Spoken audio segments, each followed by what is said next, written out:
നമസ്കാരം. എന്തൊക്കെയുണ്ട് വിശേഷങ്ങൾ? എല്ലാവർക്കും സുഖം തന്നെയല്ലേ? ഞങ്ങളിവിടെ സുഖമായിരിക്കുന്നു. അപ്പോൾ ഞാനിന്ന് വന്നിരിക്കുന്നത് ഒരു സൂപ്പറായിട്ടുള്ള ഈസി ആയിട്ടുള്ള ചിക്കൻ കറിയുടെ റെസിപ്പി ആയിട്ടാണ്. അതായത് രേഷ്മി ചിക്കൻ കറി. അപ്പോൾ പേര് കേൾക്കുമ്പോൾ നിങ്ങൾ പേടിക്കൊന്നും വേണ്ട കേട്ടോ, വളരെ എളുപ്പമാണ് തയ്യാറാക്കാൻ. അതുപോലെ തന്നെ നമ്മൾ ക്രിസ്മസ് പ്രമാണിച്ച് ഞാൻ കുറച്ച് റെസിപ്പീസ് ഇട്ടിട്ടുണ്ടായിരുന്നു. നിങ്ങൾ തിരക്കാണെന്ന് എനിക്കറിയാം. അപ്പോൾ തിരക്കൊക്കെ കഴിയുമ്പോൾ നമ്മൾ വീഡിയോസ് കാണാൻ മറക്കരുത്. വളരെ ഈസി ആയിട്ടുള്ള റെസിപ്പീസാണ് ഇട്ടിട്ടുണ്ടായിരുന്നത്. അതുപോലെ തന്നെ നമ്മുടെ 2023 കഴിയുകയാണ്. ഐശ്വര്യത്തിൻ്റെയും സമാധാനത്തിൻ്റെയും അഭിവൃദ്ധിയുടെയും ഒക്കെ ഒരു 2024 ഞാൻ എല്ലാവർക്കും ആശംസിക്കുന്നു. അപ്പോൾ ഒട്ടും താമസിച്ചിട്ട് നമുക്ക് എങ്ങനെയാണ് രുചികരമായിട്ടുള്ള രേഷ്മി ചിക്കൻ കറി തയ്യാറാക്കാം എന്ന് നോക്കിയിട്ട് വരാം. ഓക്കെ, അപ്പോൾ നമുക്ക് വളരെ രുചികരമായിട്ടുള്ള അതേസമയം ഈസി ആയിട്ടുള്ള രേഷ്മി ചിക്കൻ കറി എങ്ങനെയാണ് തയ്യാറാക്കാമെന്ന് നോക്കാം. ഇതൊരു സിൽക്കി ഗ്രേവിയാണ് കേട്ടോ, ഒരുപാട് എരിവൊന്നുമില്ല, അതേസമയം ചെറിയ എരിവുണ്ട് താനും. അപ്പോൾ കുട്ടികൾക്കൊക്കെ വളരെ ഇഷ്ടപ്പെടും, കുട്ടികൾക്ക് മാത്രമല്ല എല്ലാവർക്കും ഇഷ്ടപ്പെടുന്ന ഒരു കറിയാണ്. അപ്പോൾ അതെങ്ങനെ തയ്യാറാക്കാമെന്ന് നോക്കാം. അതിനുവേണ്ടി ഞാനിവിടെ ആദ്യം എടുത്തു വെച്ചിരിക്കുന്നത് ചിക്കനാണ്. ഇത് 750 ഗ്രാമാണ് കേട്ടോ. കട്ട് ചെയ്ത് ക്ലീൻ ചെയ്ത് വാഷ് ചെയ്തതിന് ശേഷം ഞാൻ വെയിറ്റ് നോക്കിയപ്പോൾ ഇതിന് 750 ഗ്രാം ഉണ്ട്. 750 ഗ്രാമിൻ്റെ അളവാണ് ഞാനിവിടെ പറയാൻ പോകുന്നത്. അപ്പോൾ ആദ്യം തന്നെ നമുക്ക് ചിക്കൻ ഒന്ന് മാരിനേറ്റ് ചെയ്ത് 20 മിനിറ്റെങ്കിലും മിനിമം വെക്കണം. അതേസമയം നിങ്ങൾക്ക് സമയം ഉണ്ടെന്നുണ്ടെങ്കിൽ രാത്രി മാരിനേറ്റ് ചെയ്ത് വെച്ചിട്ട് നമുക്ക് രാവിലെ ഉണ്ടാക്കിയാലും നന്നായിരിക്കും. അതാണ് കുറച്ച് കൂടുതൽ നന്നായിരിക്കും. പക്ഷെ ഞാനിപ്പോൾ ഇവിടെ എന്തായാലും 20 മിനിറ്റ് മാരിനേറ്റ് ചെയ്യുന്നുള്ളൂ. അപ്പോൾ ആദ്യം തന്നെ അതിന് വേണ്ടിയിട്ടുള്ള സംഭവങ്ങളൊക്കെ റെഡിയാക്കാം. ചിക്കൻ മാരിനേറ്റ് ചെയ്യാൻ വേണ്ടിയിട്ട് ഒരു ബൗൾ എടുക്കുക. ആ ബൗളിലിട്ട് ആദ്യം തന്നെ നമുക്ക് 5 ടേബിൾ സ്പൂൺ അധികം പുളിയില്ലാത്ത തൈര്, ഒന്ന് നന്നായിട്ട് കട്ടയെല്ലാം കളഞ്ഞ തൈര് നമുക്ക് ചേർത്ത് കൊടുക്കാം. ഒരുപാട് പുളി പാടില്ല കേട്ടോ, അതൊന്ന് ശ്രദ്ധിക്കണേ. ഒരുപാട് പുളി ഉണ്ടെങ്കിൽ പിന്നെ നമുക്ക് ഇതിൽ ചേർക്കുന്ന ലെമൺ ജ്യൂസ് ഒഴിവാക്കണം. 5 ടേബിൾ സ്പൂൺ തൈര് ചേർത്ത് കൊടുത്തിട്ടുണ്ട്. പിന്നെ നമുക്ക് ചേർത്ത് കൊടുക്കേണ്ടത് 1.5 ടീസ്പൂൺ ഇഞ്ചി വെളുത്തുള്ളി പേസ്റ്റ്, 4 പച്ചമുളക് വളരെ നൈസാക്കി അരിഞ്ഞത്, അല്ലെങ്കിൽ ഒരു വലിയ മുളക് നൈസാക്കി അരിഞ്ഞത് കേട്ടോ. 1/2 ടീസ്പൂൺ മഞ്ഞൾപ്പൊടി, 1.25 ടീസ്പൂൺ എരിവുള്ള മുളക് പൊടി, 1 ടീസ്പൂൺ മല്ലിപ്പൊടി, കുറച്ച് മല്ലിയുടെ ഇല വളരെ നൈസാക്കി അരിഞ്ഞത്, 1/4 ടീസ്പൂൺ ഉപ്പ് ചേർത്ത് കൊടുക്കാം.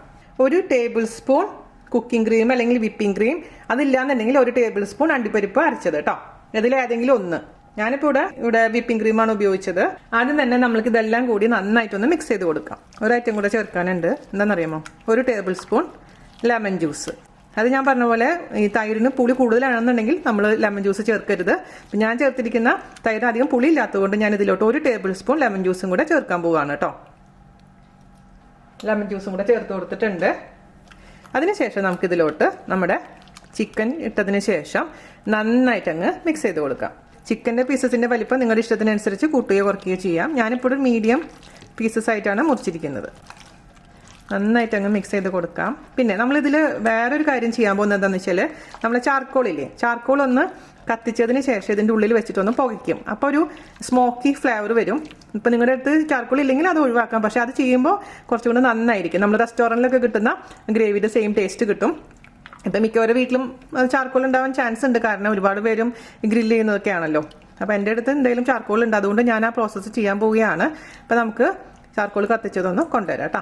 ഞാനിപ്പോൾ ഇവിടെ ചെറിയ കട്ടോരിയിൽ ഒരു ചെറിയ കോളിൻ്റെ പീസ് കത്തിച്ച് കൊണ്ടുവച്ചിട്ടുണ്ട് കേട്ടോ. അതിലോട്ട് നമുക്ക് ഓയിലോ അല്ലെങ്കിൽ നെയ്യോ ഇച്ചിരി അങ്ങനെ ഒഴിച്ചു കൊടുക്കുക. അപ്പം തന്നെ അടച്ചു വെക്കണേ, അങ്ങ് പുക വരാൻ തുടങ്ങും. അപ്പോൾ ആ പുക ഈ ചിക്കനിലോട്ടൊന്ന് വരാൻ വേണ്ടിയിട്ടാണ് നമ്മളങ്ങനെ ചെയ്യുന്നത്. അപ്പോൾ ഒഴിച്ചു വിടുന്നത് തന്നെ നമ്മൾ അടച്ചു വെക്കാൻ മറക്കരുത്.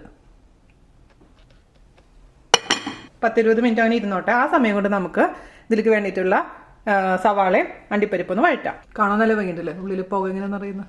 അപ്പോൾ ഒരു പാത്രം അടുപ്പത്ത് വെക്കുക. അതിലോട്ട് നമുക്ക് ഓയിലല്ല എന്നുണ്ടെങ്കിൽ ബട്ടർ ചേർത്ത് കൊടുക്കാം. ഞാനിപ്പോൾ ഇവിടെ ഓയിലാണ് ഒഴിക്കുന്നത് കേട്ടോ. മതി, അതൊന്ന് ചൂടാവട്ടെ. ഞാനിതിലോട്ട് 15 അണ്ടിപ്പരിപ്പാണ് ആദ്യം ചേർത്ത് കൊടുക്കുന്നത്.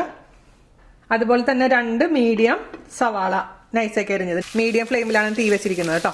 സവാളയും അണ്ടിപ്പരിപ്പും ചെറിയൊരു ബ്രൗൺ കളർ വരുന്ന വരെ അങ്ങ് വഴറ്റിയെടുത്തതിന് ശേഷം നമുക്ക് അരച്ചെടുക്കണം. അപ്പം അതുവരെ നമുക്ക് വെയിറ്റ് ചെയ്യാം. സവാളയും അണ്ടിപ്പരിപ്പൊക്കെ ചെറിയൊരു ബ്രൗൺ കളർ ആയിട്ടുണ്ട്, നമുക്ക് ഓഫ് ചെയ്യാം. ഇത് തണുത്തതിന് ശേഷം നന്നായിട്ട് അങ്ങ് അരച്ചെടുക്കണേ. അരച്ചെടുക്കുമ്പോൾ അരഞ്ഞിട്ടില്ലെങ്കിൽ അല്പം വെള്ളം ഒഴിച്ചിട്ട് നല്ല ഫൈനായിട്ട് അങ്ങ് അരച്ചെടുക്കാം. ഒണിയനും കാഷ്യൂനട്ടും നന്നായി അരച്ചിട്ടുണ്ട്, നല്ല ഫൈനായിട്ട് അരച്ചിട്ടുണ്ട് കേട്ടോ. അത് നമുക്ക് മാറ്റി വെക്കാം. ഇനി സെയിം പാനിൽ തന്നെ നമുക്ക് ഓയിൽ ഒഴിച്ചു കൊടുക്കാം. ഒരു 3-4 ടേബിൾ സ്പൂൺ ഓയിൽ ഒഴിക്കണം, അല്ലെങ്കിൽ ബട്ടർ കേട്ടോ. പക്ഷെ ഇവിടെ ഓയിൽ തന്നെയാണ് ഞാൻ പ്രിഫർ ചെയ്യുന്നത്. അതൊന്ന് ചൂടാവട്ടെ. ഈ റെസിപ്പി എനിക്ക് സ്പൈസ് സീഡ്സ് എന്ന് പറഞ്ഞൊരു ചാനലിൽ നിന്ന് കിട്ടിയതാണ് കേട്ടോ. എൻ്റെ ഫ്രണ്ട് സിജിയാണ് ഇത് സജസ്റ്റ് ചെയ്തത്. സൂപ്പർ ആയിട്ടുണ്ട്. ഞാൻ വലിയ മാറ്റങ്ങളൊന്നും വരുത്തിയിട്ടില്ല. അപ്പോൾ അത് ട്രൈ ചെയ്തപ്പോൾ ഞാൻ ചെറിയ മാറ്റങ്ങൾ എൻ്റെ അളവിനനുസരിച്ച് മാറ്റം വരുത്തിയെന്നല്ലാണ്ട്, പക്ഷേ ആസ് ഇറ്റ് ഈസ് ആ റെസിപ്പി സെയിം തന്നെയാണ് ഞാൻ എടുത്തിരിക്കുന്നത്. അതിൻ്റെ ലിങ്ക് ഞാൻ താഴെ ഡിസ്ക്രിപ്ഷൻ ബോക്സിൽ കൊടുത്തിട്ടുണ്ട് കേട്ടോ. നമ്മുടെ ഓയിൽ ചൂടായിട്ടുണ്ട്. അതിലോട്ട് ഒരു ബേ ലീഫ് 2ആയിട്ട് മുറിച്ചത്, അതുപോലെ തന്നെ ഒരു കഷ്ണം പട്ട, 3 ഏലക്കായ, 3 ഗ്രാമ്പു ഇട്ട് കൊടുത്തിട്ടുണ്ട്. അതൊന്ന് വാട്ടിയെടുക്കാം. 2 മിനിറ്റോളം മീഡിയം ഫ്ലെയിമിൽ ഇട്ടതിന് ശേഷം, ഞാൻ എന്നും പറയാറുള്ള പോലെ തന്നെ ഇത് കറി റെഡി ആയി കഴിഞ്ഞാൽ ഇതെടുത്ത് മാറ്റാൻ മറക്കരുതേ. സെർവ് ചെയ്യുന്നതിനേക്കാൾ മുമ്പ് ഈ സംഭവം അപ്പം എണ്ണ ഇടണം. അപ്പോൾ പിന്നെ നമുക്ക് കറിയിൽ നിന്ന് എടുക്കാൻ എളുപ്പമായിരിക്കും. ഒരു 3 മിനിറ്റോളം ഇത് വഴറ്റി കൊടുത്തിട്ടുണ്ട്. ഇനി ഇതിലോട്ട് നമുക്ക് അരച്ചു വെച്ചിരിക്കുന്ന ഒണിയൻ കാഷ്യൂ പേസ്റ്റ് അങ്ങ് ചേർത്ത് കൊടുക്കാം. ഒരു 3-4 മിനിറ്റ് മീഡിയം ഫ്ലെയിമിൽ ഇട്ടതിന് ശേഷം എണ്ണ തെളിയുന്ന വരെ അങ്ങ് വഴറ്റിയെടുക്കാമേ. എന്നോട് ഒരുപാട് പേര് ചോദിക്കുന്നൊരു ഡൗട്ടാണ്, നമ്മൾ ഓൾറെഡി സവാളയും കാഷ്യൂവും വഴറ്റിയല്ലോ, പിന്നെ അരച്ചെടുത്തിട്ട് വീണ്ടും എന്തിനാണ് വഴറ്റുന്നതെന്ന്. എന്തൊക്കെ പറഞ്ഞു കഴിഞ്ഞാലും പേസ്റ്റ് വീണ്ടും നമ്മൾ വഴറ്റുമ്പോഴാണ് അതിൻ്റെ പൂർണ്ണമായിട്ടുള്ള ഫ്ലേവർ പുറത്തേക്ക് വരികയും ആ പച്ച ടേസ്റ്റ് മാറിപ്പോവുകയും ചെയ്യാം കേട്ടോ. അതുകൊണ്ടാണ് നമ്മൾ അതിന് വേണ്ടി കണ്ടിട്ട് ഇങ്ങനെ ചെയ്യുന്നത്. ഇപ്പോൾ നിങ്ങൾക്ക് സമയമില്ലാന്നുണ്ടെങ്കിൽ എന്ത് ചെയ്യേണ്ടതെന്ന് വെച്ച് കഴിഞ്ഞാൽ വഴറ്റാണ്ട് ആദ്യം തന്നെ ഇത് അരച്ചെടുക്കാം. അതിനുശേഷം ഇതങ്ങ് ഇതേപോലെ അങ്ങ് എണ്ണയിലിട്ട് വഴറ്റിയെടുത്താലും മതി. പക്ഷെ കൂടുതൽ ടേസ്റ്റ് ഇപ്പം ഞാൻ ചെയ്യുന്ന രീതിയിൽ ചെയ്യുമ്പോഴാണ് കേട്ടോ. ഇതിൽ നിന്നൊക്കെ നന്നായിട്ട് എണ്ണ തെളിയാൻ തുടങ്ങിയിട്ടുണ്ട്. അതിൻ്റെ അർത്ഥം നന്നായി ഇത് റെഡി ആയിട്ടുണ്ടെന്നാണ്. ഇനി ഇതിലോട്ട് നമുക്ക് മാരിനേറ്റ് ചെയ്ത് വെച്ചിരിക്കുന്ന ചിക്കനും ആ ഗ്രേവി മൊത്തം അങ്ങ് ചേർത്ത് കൊടുക്കാം. ഇത് ബോൺലെസ് വെച്ചിട്ട് ചെയ്യാം കേട്ടോ. ഞാൻ നോർമലി ഉണ്ടാക്കുമ്പോൾ ബോൺലെസ് ചിക്കൻ വെച്ചിട്ടാണ് ചെയ്യാറുള്ളത്. പിള്ളേർക്ക് അതാണ് ഇഷ്ടം. പക്ഷേ എൻ്റെ കെട്ടിയവനൊക്കെ ഇഷ്ടം വിത്ത് ബോണാണ്.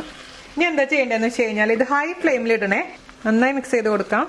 നമ്മളിപ്പോൾ ഉണ്ടാക്കുന്ന ഓൾമോസ്റ്റ് എല്ലാ ഇന്ത്യൻ റെസിപ്പീസിൻ്റെയൊക്കെ ഇൻഗ്രീഡിയൻസ് ഒക്കെ സെയിം ആയിരിക്കും കേട്ടോ. നമ്മൾ നോക്കുമ്പോൾ എല്ലാം ഉണ്ട് എല്ലാത്തിലും. പക്ഷെ ആ ചെയ്യുന്ന രീതികളുണ്ടല്ലോ, എപ്പോഴാണ് ചേർക്കേണ്ടത്, ഇൻഗ്രീഡിയൻസിൻ്റെ അളവുകൾ, ചെയ്യുന്ന രീതികൾ, അതൊക്കെയാണ് ഓരോന്നിൻ്റെ ടേസ്റ്റ് ഡിഫറെൻ്റ് ആക്കാനുള്ള കാരണം. അപ്പോൾ നമുക്കൊരു 5 മിനിറ്റോളം തുറന്ന് വെച്ചിട്ട് ഹൈ ഫ്ലെയിമിൽ വെച്ചിട്ട് കുക്ക് ചെയ്യാം. ഇത് 5 മിനിറ്റ് ആയിട്ട് ഹൈ ഫ്ലെയിമിൽ നമ്മൾ കുക്ക് ചെയ്തുകൊണ്ടിരിക്കുകയാണ്. തുറന്ന് വെച്ചിട്ട് വീണ്ടും നമുക്കിതിനെ ഒരു 7 മിനിറ്റോളം മീഡിയം ഫ്ലെയിമിൽ കുക്ക് ചെയ്യണേ. ഇടത്തരം തീയിൽ കേട്ടോ. നമ്മൾ നേരത്തെ നല്ല തീയിലായിരുന്നു വെച്ചിരുന്നത്. ഇത് ഇടത്തരം തീയിൽ വീണ്ടും 7 മിനിറ്റോളം തുറന്ന് വെച്ചിട്ട് തന്നെ കുക്ക് ചെയ്യാം. അപ്പോൾ ഒരു 8 മിനിറ്റ് മീഡിയം ഫ്ലെയിമിൽ കുക്കായിട്ടുണ്ട്. നമുക്കിനി ഇതിലോട്ട് ഒരു 1/2 ടീസ്പൂൺ ഗരം മസാല ചേർത്ത് കൊടുക്കാം. ഞാൻ പറയുന്ന സ്റ്റെപ്പ് കറക്റ്റായിട്ട് ഫോളോ ചെയ്യണേ. ഞാൻ ആദ്യമായിട്ടൊക്കെ ചെയ്തപ്പോൾ കുറച്ചൊക്കെ സ്കിപ്പ് ചെയ്തപ്പോൾ ഞാൻ ഉദ്ദേശിച്ച് നമ്മൾ അതിൽ കാണിക്കുന്ന റിസൾട്ട് വന്നില്ലായിരുന്നു. അപ്പോൾ ഇതുപോലെ സമയം എടുത്ത് ക്ഷമയോടുകൂടി ചെയ്ത് കഴിഞ്ഞാൽ അടിപൊളി എന്ന് പറഞ്ഞാൽ അടിപൊളിയായിരിക്കും സംഭവം കേട്ടോ. ഒരു നുള്ളു ഉപ്പ് ജസ്റ്റ് ഒന്ന് ഇട്ട് കൊടുക്കാം. നന്നായി മിക്സ് ചെയ്തതിന് ശേഷം വീണ്ടും ഒരു 3 മിനിറ്റും കൂടെ മീഡിയം ഫ്ലെയിമിൽ തുറന്നു വെച്ചിട്ട് തന്നെ കുക്ക് ചെയ്യാം. ഇത് ഇൻഗ്രീഡിയൻസ് വളരെ കുറവാണ്, അതായത് ചെയ്യേണ്ട ജോലി വളരെ കുറവാണ്. നമ്മൾ ഈ സംഭവങ്ങളൊക്കെ ജസ്റ്റ് ഒന്ന് ഫോളോ ചെയ്താൽ മതി. ഓക്കെ, അപ്പോൾ ഒരു 3 മിനിറ്റ് കൂടെ കഴിഞ്ഞിട്ടുണ്ട്. ഇനി നമുക്കിതിലേക്ക് വെള്ളം ഒഴിച്ചു കൊടുക്കണം. അപ്പോൾ ഇതുവരെ നമ്മൾ വെള്ളം ഒഴിച്ചിട്ടില്ല. ഈ ചിക്കനിലത്തെ വെള്ളം തന്നെയാണ് ഈ കാണുന്നത്. വെള്ളം ഒഴിക്കുമ്പോൾ നമ്മൾ ചൂടുവെള്ളം ഒഴിക്കാൻ പ്രത്യേകിച്ച് ശ്രദ്ധിക്കുക കേട്ടോ. 300 ml വെള്ളം ഒഴിച്ചതിന് ശേഷം നമുക്ക് ലോ ടു മീഡിയം ഫ്ലെയിമിലോട്ട് മാറ്റിയതിന് ശേഷം അടച്ചു വെച്ചിട്ട് ഇതങ്ങ് 15 മിനിറ്റോളം കുക്ക് ചെയ്യാം.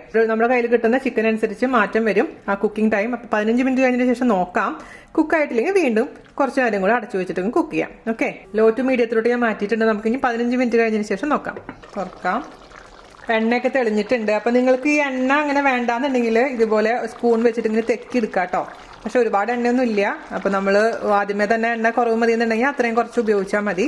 ഇനി നമുക്ക് ചെറുതായിട്ട് വേണമെങ്കിൽ വറ്റിച്ചെടുക്കാം. പക്ഷെ ഞാൻ വറ്റിച്ചെടുക്കുന്നില്ല. കാരണം എന്താണെന്നറിയാമോ, ഇത് ഇരിക്കും തോറും തിക്കായിട്ട് മാറും. പിന്നെ നമുക്ക് ഇതിലേക്ക് വേണമെന്നുണ്ടെങ്കിൽ എക്സ്ട്രാ അണ്ടിപ്പരിപ്പ് പേസ്റ്റോ അല്ലെങ്കിൽ ഞാൻ നേരത്തെ പറഞ്ഞ പോലെ ക്രീമോ ചേർക്കാം. കുറച്ചും കൂടെ ക്രീമി ആവണമെന്നുണ്ടെങ്കിൽ അത് നിങ്ങളുടെ ഇഷ്ടത്തിനനുസരിച്ച് ചെയ്തോളൂ. ഞാൻ ഇനിയിപ്പോൾ ഇതിലൊന്നും ചേർക്കുന്നില്ല. ഞാൻ ഒരു നുള്ള് ഷുഗർ മാത്രം ആഡ് ചെയ്യുന്നുണ്ട്. അതും ഓപ്ഷനിലാണ് കേട്ടോ. അല്ലെങ്കിൽ ഞാൻ കഴിഞ്ഞ വീഡിയോയിൽ പറഞ്ഞ പോലെ തന്നെ ഫൈനലി ഇതിൻ്റെ ചൂടാറിയതിന് ശേഷം വേണമെങ്കിൽ നിങ്ങൾക്ക് അല്പം തേനും ചേർക്കാം. പക്ഷെ അത് തികച്ചും ഓപ്ഷനിലാണ്. പിള്ളേർക്ക് കൊടുക്കുമ്പോൾ എവിടെയോ ഒരു ചെറിയ സ്വീറ്റ്നെസ് ഉണ്ടെങ്കിൽ കുറച്ച് നന്നായിരിക്കുന്നു തോന്നി. അതുകൊണ്ട് മാത്രം ഞാൻ പറഞ്ഞതാണ്. അപ്പം ഇതിലേക്ക് ഞാനിപ്പോൾ ചേർത്ത് കൊടുക്കാൻ പോകുന്നത് കുറച്ച് കസൂരി മെത്തിയാണ്. ഒരു 1/4 ടീസ്പൂണാണ് ഇതിലേക്ക് ചേർത്ത് കൊടുക്കാൻ പോകുന്നത് കേട്ടോ. നന്നായി അങ്ങ് കസൂരി മേത്തി ചേർത്തതിന് ശേഷം മിക്സ് ചെയ്ത് കൊടുക്കാം. ഇനി രുചിച്ച് നോക്കാൻ മറക്കരുത്. എന്തെങ്കിലും പോരായ്മകളുണ്ടെങ്കിൽ ആഡ് ചെയ്ത് കൊടുക്കുക. ഇങ്ങനെ ഓഫ് ചെയ്യുകയാണേ. അടച്ചു വെക്കുകയാണെങ്കിൽ ഒന്നും കൂടെ എണ്ണ തെളിഞ്ഞ് വരും. ഇപ്പോൾ ഇത് നമ്മുടെ കഷ്ണം കുക്കായിട്ടുണ്ടോയെന്ന് നോക്കാൻ മറക്കരുത്. ഞാൻ നോക്കിയിട്ടുണ്ടായിരുന്നു, ഓൾറെഡി മുറിഞ്ഞ് വരുന്നുണ്ട്. നന്നായി കുക്കായിട്ടുണ്ട്. അപ്പോൾ ഇത് മതി. ഗ്രേവിയൊക്കെ സൂപ്പറായിട്ടുണ്ട്. നല്ല സിൽക്കി ഗ്രേവിയാണ്. അപ്പോൾ ഞാൻ ഫൈനലി ഞാൻ ഓഫ് ചെയ്തിട്ടുണ്ട് കേട്ടോ ഓൾറെഡി. രുചി നോക്കട്ടെ. അരേ വാ, സൂപ്പർ ഗ്രേവി ആയിട്ടുണ്ട്. ഞാൻ ഒരു നുള്ളു പഞ്ചസാര ഇടാൻ പോവാണ്. ഒരു നുള്ളെന്ന് പറഞ്ഞാൽ ഒരു നുള്ളു മാത്രം മതി കേട്ടോ. ഇപ്പോൾ ബ്രൗൺ ഷുഗർ വേണമെങ്കിൽ ചേർക്കാം, ശർക്കര വേണമെങ്കിൽ ചേർക്കാം, അല്ലെങ്കിൽ ഹണി വേണമെങ്കിൽ ചേർക്കാം. ഹണി ചേർക്കുകയാണെങ്കിൽ തണുപ്പ് ഇത് ചൂടോടുകൂടി ഒഴിക്കരുത്. ചൂടാറിയതിന് ശേഷം മാത്രം ഒഴിക്കാം. അപ്പോൾ അടച്ചു വെച്ചിട്ടുണ്ടെങ്കിൽ ഇതിലേക്ക് കുറച്ചും കൂടി എണ്ണ തെളിഞ്ഞ് വരും. അപ്പോൾ കാണാൻ നന്നായിരിക്കും. അപ്പോൾ നമുക്ക് അടച്ചു വെച്ചിട്ട് കുറച്ച് നേരം കഴിഞ്ഞതിന് ശേഷം ഫോട്ടോ എടുത്തതിന് ശേഷം ഞാൻ കാണിച്ചു തരാം. 5 മിനിറ്റ് ഇരുന്നപ്പോഴേക്കും അതിൽ എണ്ണ തെളിഞ്ഞതുണ്ടോ. അതിലേക്ക് നമുക്ക് കുറച്ചും കൂടെ വേണമെങ്കിൽ മല്ലിയില ഇട്ട് കൊടുക്കാം ഒരു ഭംഗിക്ക് വേണ്ടിയിട്ട്. പിന്നെ ഇത് ഇരുന്നിട്ട് ഇതിൻ്റെ തിക്നെസ് കൂടിയെന്ന് വിചാരിക്കുക. അങ്ങനെ വെച്ച് കഴിഞ്ഞാൽ നിങ്ങൾ ചൂടുവെള്ളം മാത്രം ഒഴിക്കാൻ പാടില്ല, ഒരിക്കലും പച്ചവെള്ളം ഒഴിക്കരുത് കേട്ടോ. ചില ഒഴിച്ച് കഴിഞ്ഞാൽ കറിയെ മാറിപ്പോകേ അല്ലെങ്കിൽ ക്രീമോ അല്ലെങ്കിൽ ഇച്ചിരി പാൽ വേണമെങ്കിൽ ഒഴിക്കാം നിങ്ങൾക്ക് ലൂസാക്കാൻ വേണ്ടിയിട്ട്. പാൽ ഒഴിക്കുകയാണെങ്കിലും ചൂട് പാൽ ഒഴിക്കാൻ പാടുള്ളൂ, ഒരിക്കലും തണുത്ത പാൽ ഒഴിക്കരുത്. സംഭവം ഉഷാറായിട്ടുണ്ട്. അപ്പോൾ കുട്ടികളെ, എല്ലാവർക്കും വീഡിയോ ഇഷ്ടപ്പെട്ടു എന്ന് വിശ്വസിക്കുന്നു. എല്ലാവരും തയ്യാറാക്കി നോക്കണേ. അതായത് ചിക്കൻ കഴിക്കുന്നവരെല്ലാവരും തയ്യാറാക്കി നോക്കുക. വീഡിയോ മാക്സിമം ഷെയർ ചെയ്യുക, നമ്മൾ സപ്പോർട്ട് ചെയ്യുക. നിങ്ങളെ സപ്പോർട്ടാണ് എൻ്റെ ഒരു ശക്തി എന്ന് പറയുന്നത്. തീർച്ചയായിട്ടും എനിക്കറിയാം നിങ്ങൾ എൻ്റെ കൂടെ ഉണ്ടെന്നുള്ള കാര്യം. അപ്പോൾ നമുക്ക് 2024 ഇനി അടുത്ത വീഡിയോ ആയിട്ട് കാണാം.